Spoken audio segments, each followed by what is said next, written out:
Selamat malam JM Team, apa kabarnya? Evelyn sangat-sangat happy banget karena hari ini akhirnya kita live. Kita live lagi ya di Dewan Punit Indonesia. Pastinya bersama dengan Evelyn Nathan dan geng Rabuk Evelyn. Rame bukan kaleng-kaleng. Asik banget nih ya. Hari ini kita dalam formasi yang lengkap. Semoga kita selalu lengkap ya. Walaupun Bapak yang di sebelah saya selalu sibuk. Sekali miss. Sekali aja. Dan selain daripada kesibukannya juga Evelyn kagumi adalah dia adalah seorang pria dewasa yang cukup berbesar hati. Skripnya? Berbesar hati. Ya, lanjut. Ya, diterusin ya skripnya ya. Berbesar hati untuk bisa menerima kekalahan dari Arsenal. Nah, gue tahu sekarang siapa yang nulis skripnya. Siapa tuh? Ya, ada lah, nggak usah disebut ya. Lagi viral aja dia di IG. Walaupun ada keluhan-keluhan juga sih dengar-dengar dari fans Newcastle yang satu ini mengenai kemenangan Arsenal yang sepertinya agak kontroversi gitu ya. Dan pastinya di paling sebelah kita yang minggu lalu kita kenalkan sebagai Mr. Controversial yang selalu bikin kolom komentar penuh sekali. Aldi Bawasien. Hai Evelyn. Halo. Coba tatap-tatapan dulu sama Kak Firzi Idris boleh? Iya, halo. Sweet banget sih. Iya, nggak ada apa-apa kalau Firzi. Gak ada ketegangan ya? Gak ada ketegangan. Gak setegang kalau ngelihat ke Rizal ya? Persaingan di papan atas. Sayang adek kalau Rizal. Support system. Oke, baiklah, dan pastinya ini dia anak muda berbakat kita yang memang selalu punya kata-kata yang unik. Salah satunya adalah kata-kata transisi. Ya, memang bilang Liverpool dalam masa transisi dan itu nyata banget. Dengan sekalinya kalah langsung beruntun banget nih. Gimana Rizal Pahlevi? Iya, butuh waktu berminggu-minggu buat validasi hal itu ya. Dan sekarang baru kelihatan nih tanda-tanda transisinya makin nyata adanya gitu. Jadi puas apa ngerasanya justru teriris-iris begitu? Ya pasti belum puas lah ya. Pasti belum puas dan masih banyak ruang untuk Iya. improve. Itu dia, itu poinnya. Jadi sama sekali belum puas dan pemain-pemain baru harus bisa segera tune in kepada tim ini. Tapi Evelyn tuh di kolom komentar juga pada menyapa. Hai Evelyn. Hai. Hostnya api-api. Hostnya Hem tuh apa ya? Effort. Oke. Jadi berpikir aku ya, melihat memang timnas Indonesia kita ini yang sepertinya akan menghadapi dua laga hidup dan mati bisa dibilang begitu, Bapak Firzi Idris. Melawan Arab dan Irak, dan ini harus menang nggak sih? Apa gimana? Oh ya, tentu saja. Kita akan menghadapi mungkin dua pertandingan terpenting dalam beberapa dekade terakhir ya bagi timnas Indonesia.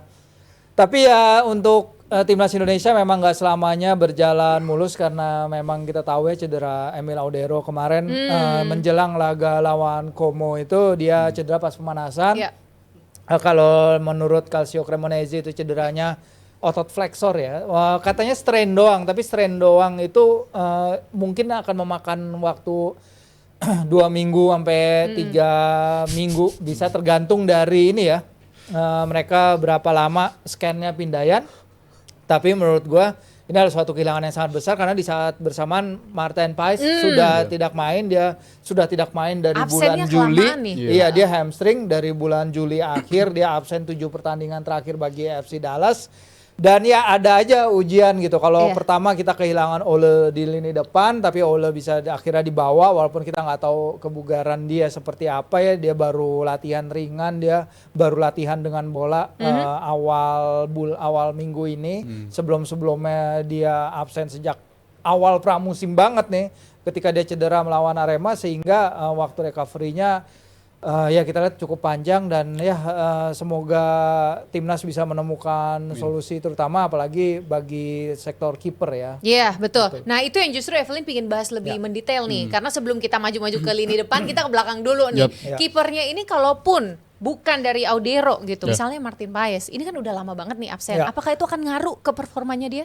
Ya kalau gue lihat sih pasti ya, apalagi Martin itu ketika dia belum cedera pun performanya dibandingin musim lalu tuh dia lagi B aja gitu ya. Dia dari 23 pertandingan dia kebobolan 44, rataan kebobolannya jelek, dan ini salah satu kiper yang punya save percentage terbaik musim lalu di Major League Soccer, tapi tahun ini dia belum bisa replicate itu. Dan tim setelah dia nggak main ya sebenarnya justru bermain lebih bagus si FC Dallas. Dalam 7 pertandingan itu mereka nggak pernah kebobolan lebih dari 2 gol per laga gitu. Tapi kalau emang dipaksakan main ya, kalau tadi gua sore ngobrol sama wawancara singkat sama Waduh, Hermansyah ya, asik, informasi orang dalam nih, kiper silakan. timnas, Eksklusif. legenda kiper timnas. Dia bilang emang kalau dalam kondisi ini, misalnya dengan Pais yang udah lama Pulih, cedera, atau si Audero yang Audero, baru yes. cedera, dia milih pemain yang udah lama cedera karena shock factor dari cedera yang dialami Audero ini masih baru, jadi belum tentu cederanya mulai recover seperti ketika seperti Martin. Jadi bagi dia lebih baik menurunkan Martin. Kembali Martin, kalau dia turun, dia akan turun di arena sama di mana dia ketika itu melakukan 6 penyelamatan yang luar biasa ya dari Arab Saudi, termasuk menahan penaltinya Salem Al-Dosari.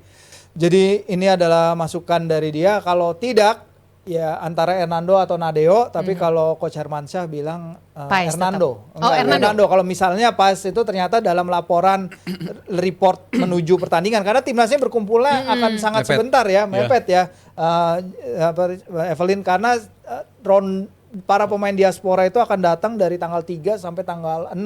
Sementara pertandingan sendiri tanggal 8 malam. Jadi emang waktunya mepet untuk tim kepelatihan Patrick dan Short, terutama pelatih kiper untuk mengakses kebugaran dari masing-masing kiper. Waktunya pendek, kebugaran mereka harus dicek. Jadi bagaimana mereka akan siap menghadapi tantangan pertama kita lawan di Arab kedepannya. Saudi. Betul. Oke, dari Virsi tadi kita sudah dengar sama-sama nih JMT bahwa memang ada banyak sekali kendala-kendala yang mungkin dihadapi dari timnas Indonesia. Evelyn mau ke Rizal dulu nih. Oke. Seberapa mengkhawatirkannya sih kondisi saat ini, apalagi dengan 2 laga hidup mati di depan ini kan anggapannya harus menang nih. Kira-kira bisa nggak menang? Kalau melihat dengan Arab kan memang track recordnya nggak bagus nih ya. Nggak mungkin jawab, nggak mungkin menang dong. Coba. Nggak mungkin jawab. Kayaknya Indonesia nggak mungkin menang deh. Jawabannya normatif ini. Iya, maksudnya normatif. Tapi kita punya track record kurang bagus ketika menghadapi istilahnya game pertama ya. Itu selalu terjadi baik di ronde 2, ronde 3, abis itu di kualifikasi ronde 3 bersama Patrick Kluivert. Itu selalu yang namanya game pertama itu selalu sulit bagi timnas kita. Dan cedera ini gue harap jujur pribadi gue ini cuma sekedar main games gitu, karena gue ngerasa kiper ini sebenarnya bisa aja dimainkan di 2 laga nanti, dan gue lebih berharap ke Audero ya, karena statusnya di Serie A juga kiper dengan save terbanyak di atas De Gea, dan lalu di atas kiper-kiper lain di tim papan atasnya dia udah 20 saves gitu, sedangkan De Gea 18 saves. Jadi gue rasa dia pemain yang bisa dilakukan, dan kenapa gue tetap milih Audero ketimbang si Martin Paz, karena belajar dari ronde 2 kondisi untuk otak-atik kiper tuh sama sekali nggak ideal ya. Dimana kita waktu di ronde 2 tuh main sebanyak 6 kali, itu kita punya 3 kiper. Jadi itu rotasi terus, dan itu sama sekali nggak ideal. Jadi gue berharap pilihannya jatuh kepada Audero, dia bisa sembuh tepat waktu, dan faktor dia main di beberapa laga sisa di kualifikasi ronde 3 dan dimainin juga di babak friendly match menghadapi Taiwan dan juga Lebanon, itu menurut gue krusial, dan dia tahu persis siapa yang ada di depan dia. Jadi gue menjagokan Audero untuk main. Dan poin gue adalah semoga 2 pemain itu cuma main games doang. Cederanya fakta, tapi perkara dia udah sembuh tepat waktu apa belum, semoga itu main games war yang dimainkan oleh timnas Indonesia kepada lawan-lawannya itu Arab dan juga Irak. Oke, siap. Dari Rizal kita dengar tetap nama yang keluar adalah Audero ya. Walaupun tadi Virsi sudah menekankan bahwa dengan kondisi yang cedera ini agak sulit gitu. Kalau dari Aldi gimana, Di? Siapa nih kiper yang kira-kira akan tetap diunggulkan atau diturunkan gitu? Silakan. Mungkin yang lupa adalah bahwa lawan kita memanggil Nico Hover sebagai pelatih set piece dari Arsenal untuk benar-benar meramu set piece attack dan juga set piece defense menghadapi Indonesia. Jadi yang harusnya dibahas adalah siapa 2 kiper itu yang paling piawai dalam defending set piece. Yang gue lihat sejauh ini Emil Audero. Oh, tetap Audero ya? Karena gue melihat bahwa lawan kita kayaknya akan mengutamakan set piece gitu, sampai dia memanggil Nico Hover dari London menuju Saudi untuk menghadapi Indonesia. Jadi benar-benar mereka memfokuskan untuk oke, kita bakal nyerang Indonesia lewat set piece nih gitu. Walaupun mungkin aja Indonesia bakal kebobolan dari bola jalan gitu, bola bola hidup bukan bola mati. Jadi buat gua nggak begitu banyak perbedaan antara Emil dan juga Paz, cuman siapa dari 2 ini yang paling lebih piawai dalam defending set piece, itu yang gua rasa bakal dimainkan, dan buat gua sih kayaknya Emil. Gue setuju sama Rizal. Oke, sama ya. Jarang-jarang nih kita melihat nih Rizal dan juga Aldi satu pemahaman, satu suara, ini sama-sama bilangnya Audero. Coba Evelyn mau kasih pertanyaan lagi buat Aldi deh. Soal Sandy Walsh yang baru aja nih mengalami cedera nih ya. Gimana nih? Apakah ini akan menjadi sebuah masalah baru lagi, atau justru sebenarnya karena kehadiran opsi-opsi yang lain yang cukup sepadan, ini bakal aman-aman aja? Ya justru sebenarnya kalau untuk lini belakang, kiper, midfield, tebal. Tebel banget gitu. There's no issue gitu. Isu kita adalah goal scoring opportunity. Itu menjadi isu dari Indonesia gitu. Kalau soal defending sih kita banyak opsi gitulah. Baik yang abroad maupun yang dimain di Indonesia. Jadi buat gua mau Sandy Walsh cedera gitu masih bisa banyak yang main ya gitu. Misalnya Yakob juga bisa di situ. Jadi buat gua itu bukan isu dan baik kalau Sandy Walsh cedera pun masih banyak yang bisa menggantikan. Kalau dari Virsi gimana? Ya kan kakak Yakob main di sisi kanan pertahanan ya dalam 2 laga September. Dia bisa jadi pengganti di situ walaupun kalau memang diperlukan Kevin yang tadinya berada di sentral pertahanan bisa juga digeser ke right back karena dia juga natural di posisi itu yang artinya Justin akan balik. Kemarin kan Justin itu nggak main cuman karena dia sakit ya katanya. Padahal dia diproyeksikan untuk tampil itu at least di laga lawan Lebanon. Jadi sebenarnya benar kata Aldi, kita punya banyak opsi di sisi tersebut. Kalaupun ada pergeseran juga sisi kiri kita juga sangat tebal. Seperti yang kita lihat kemarin di laga lawan Lebanon, Calvin Verdong bisa jadi back pelapis juga untuk di sektor back tengah. Tapi di kanan kita masih ada beberapa opsi. Kakak Yakob mainnya bagus banget, respect banget sama dia walaupun dia memang harus menahan urge-nya untuk mendukung serangan karena memang dia naturalnya bermain lebih tinggi.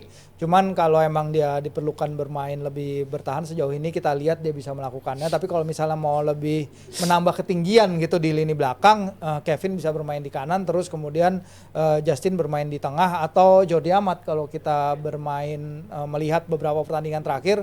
Ya Jordi match fitnessnya juga terbangun bersama Persija, dia kerjasama dengan Rido juga bagus, jadi bisa juga jadi opsi. Nah tergantung dari apa yang Coach Patrick lihat akan dilakukan oleh Arab Saudi, terutama dulu yang pertama ya, apalagi dia punya tadi Aldi udah sebut, bagaimana mungkin mereka akan mengutamakan set piece, di mana set piece yang pada laga pertama kita di Jeddah itu yang mereka kurang manfaatkan dengan baik. Mereka punya 18 shot ke gawang loh ketika kita bermain di Jeddah ketika itu. Jadi kita emang nggak bisa lagi membiarkan mereka melakukan tembakan seleluasa itu Evelyn. Ini yang harus kita cegah sebenarnya untuk mencegah mereka melakukan tembakan-tembakan yang berbahaya. Oke, kita cukupkan dulu dengan pembahasan timnas kita hari ini. Ya tadi kita sudah mendengar juga dari Virsi bagaimana banyak juga opsi-opsi yang sudah tersedia sebenarnya untuk menggantikan posisi Sandy Walsh ini ya. Jadi hopefully tetap kita berharap penuh, kita dukung support Indonesia untuk bisa masuk sampai ke Piala Dunia pastinya.